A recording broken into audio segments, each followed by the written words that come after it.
नमस्कार मंडळी, आज मी तुम्हाला कमी वेळेत आणि कमी बजेटमध्ये, तेही गॅस न पेटवता फक्त 5 मिनिटात ना तूप ना दूध ना मावा ना मलाईचा वापर करता अगदी खव्यासारखी अशी टेस्टी बर्फी बनवून दाखवणार आहे, जी तोंडात टाकतेच विरघळेल आणि बनवायलाही खूप सोपी आहे। तुम्ही ही झटपट बनणारी बर्फी नक्कीच बनवा। तर चला सुरू करूया। तर यासाठी मिक्सी जारमध्ये टाकूया 1/4 कप म्हणजे 2 ते 4 मोठे चम्मच साखर आणि सोबतच टाकूया 3 विलायची। आता ग्राइंड करून याची छान बारीक पावडर तयार करून घेऊयात।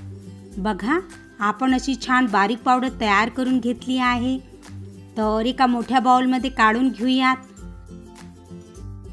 आता यामध्ये टाकूया अर्धा कप मिल्क पावडर। तुम्ही कोणत्याही कंपनीचं मिल्क पावडर वापरू शकता। मिल्क पावडर ही गोड असते म्हणून आपण साखर कमी टाकली आहे। आता व्यवस्थित मिक्स करून घेऊयात। आता यामध्ये टाकूया 1 कप पनीर। हा पनीर मी घरीच बनवला आहे। पनीरने बनवलेली मिठाई खूप स्वादिष्ट लागते। तुम्ही वाटल्यास तर मार्केटचं पनीर सुद्धा वापरू शकता। त्याला किसणीने ग्रेट करून घ्यायचं। तर याला हलक्या हाताने मिक्स करून घ्यायचे आहे। यात दूध, तूप, मावा किंवा मलाई टाकायची अजिबात गरज नाही, असंच बाइंड होते। बघा, आपण याला व्यवस्थित मिक्स करून घेतले आहे। आता यामध्ये टाकूया 1/4 कप खोबऱ्याचे किस, ज्यामुळे बर्फीचं टेस्ट खूप छान येईल। आणि थोडेसे कट केलेले ड्रायफ्रूट टाकणे ऑप्शनल आहे। तुम्ही वाटलंस तर प्लेन पण बनवू शकता, बट याने बर्फीची लुकिंग ही छान येईल आणि हेल्दी पण बनेल। तर सगळे साहित्य व्यवस्थित मिक्स करून घेऊयात। बघा, आपलं मिश्रण रेडी आहे बर्फी बनवण्यासाठी। आता बर्फीला सेट करण्यासाठी मी इथे आधीच ट्रेला तूप लावून बटर पेपर टाकून ठेवले आहे।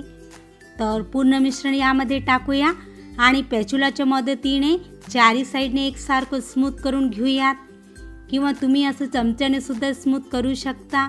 आता बर्फीला अगदी हलवाईसारखी टेस्टी बनवण्यासाठी थोडेसे पिस्ता आणि बदामने डेकोरेट करूया, जेणेकरून बर्फीची लुकिंग खूप छान येईल। तुम्हाला जे ड्रायफ्रूट आवडत असतील तुम्ही ते टाकू शकता, किंवा प्लेन पण बनवू शकता। बघा, आपलं मिश्रण रेडी आहे सेट व्हायला।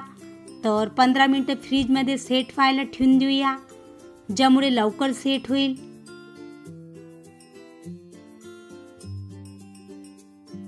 तर चला, 15 मिनिटं झालेली आहे आणि बर्फी ही छान सेट झाली आहे। तर डिमोल्ड करून बटर पेपरमधून बाहेर काढून घेऊयात।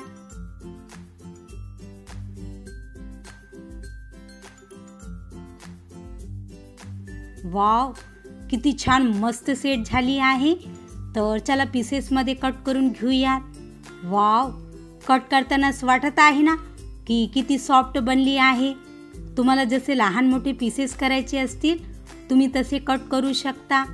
बघा याचे टेक्स्चर, याची लुकिंग किती छान आलेली आहे। तर चला मी तुम्हाला एक पीस तोडून पण दाखवते। वाव, आतून किती मऊसूत बनली आहे व टेक्स्चरही किती छान दाणेदार आलेला आहे की जे तोंडात टाकताच विरघळेल। तर बघितलं ना मंडळी तुम्ही की आपण गॅस न पेटवता फक्त 5 ते 7 मिनिटात अगदी मार्केटसारखी महागडी टेस्टी बर्फी घरीच बनवली आहे। कारण बनवायला ही खूप सोपी आहे। याला मोठे तर काय, लहान मुलंही इझिली बनवू शकणार आणि खायला तर अगदी खव्याच्या बर्फीसारखी खूप टेस्टी लागते। जर तुम्हाला माझी आजची रेसिपी आवडली असेल तर व्हिडिओला लाईक आणि शेअर नक्कीच करा आणि चॅनलला सबस्क्राईब करून बेल आयकॉनला प्रेस करा। तर चला भेटूया एका नवीन रेसिपीसोबत। तोपर्यंत मस्त खा आणि हेल्दी राहा।